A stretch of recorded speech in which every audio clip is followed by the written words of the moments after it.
The control no one wants to admit. Hello everyone, Dan Mason here. Let me walk you through another issue shaping the world around us today: elitism in academia and its lean to the left. My opening word to Dr. Robert Allen Young. Dr. Young, I appreciate your comment. You raise concerns about messaging from HUD and DHS and about contractors creating political content with public money. I agree these actions deserve attention. They violate the trust that citizens place in their government. Still, I read your words and I noticed what you did not mention. You spoke about loose facts and tilted messaging. You did not address the broader pattern of institutional power being used in one direction. My reply comes from that place. I want the whole picture on the table because the danger grows when only one part is discussed.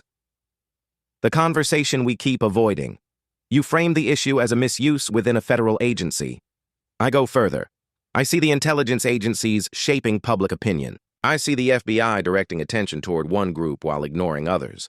I see the CDC stepping into politics with rules that lack a clear scientific basis. I see the DOJ applying the law with two very different standards. These actions move a republic toward control. They shape what citizens can question and what they must accept.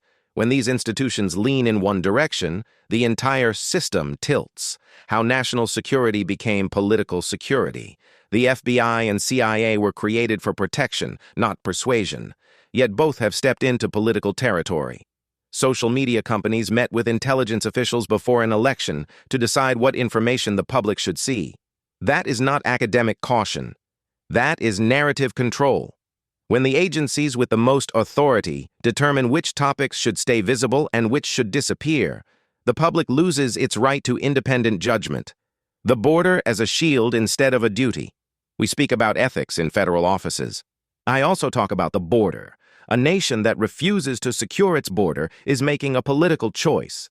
Chaos helps the side that wants more dependency and more pressure on states that disagree with them. The border is not simply a humanitarian challenge. It is a calculation. When millions enter without checks, it strains hospitals, schools, and communities. When the administration refuses to change course, it signals that the disorder is helpful to them. That is not responsible governance. That is control through pressure. The silence around social media restrictions. You noted that academia pushes back on loose facts. I look at social media platforms under federal pressure to remove one set of views while leaving the other alone. This is not equal treatment. It is not an open debate. People were removed or restricted for raising concerns that later turned out to be correct. When the state leans on private companies to silence one half of the country, it creates a false picture that favors only one side. That is a direct attack on speech far more serious than any partisan complaint in a faculty meeting. Courts turned into political battlegrounds. You mentioned that the spoils do not go to the victors. I agree in principle. Yet what we see in practice is a court system pulled into political fights. Opponents are charged in one jurisdiction, while allies receive a pass in another. Civil cases become political messages. The purpose shifts from justice to exhaustion. This destroys public trust in the system. When the courts lose moral authority, the republic bends toward the will of those who control the legal process. A republic cannot survive selective outrage. Dr. Young, you highlighted a narrow example. I am pointing at the larger structure. You noted misuse of contractors and ethical concerns. I am pointing at agencies with nationwide power shaping elections and information. When we blame only one group or administration, we skip the tools that move public opinion. You say that academia pushes back on falsehood. I say that government-backed algorithms push back harder. When the most powerful institutions in the nation tilt the field, no amount of editorial caution can balance it. Why your statement leaves out the real threat. Your comment suggests Republicans are the danger. My reply is simple.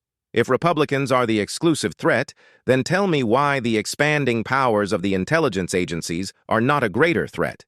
Tell me why the border crisis created by policy does not qualify as a national danger. Tell me why social media censorship coordinated with federal actors does not alarm academia.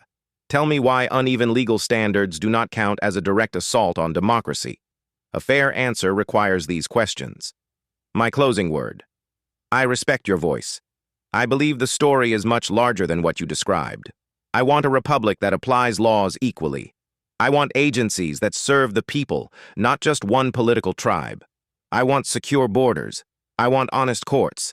I want a speech free from federal pressure. When we talk about threats to democracy, we must include these issues because they shape elections more than any contractor hired by HUD or DHS. Leaving these out creates a one-sided story. A complete picture reveals a struggle for control, and that struggle reaches far beyond a single administration. Thanks for watching. Please like, subscribe, and leave a comment to support this channel.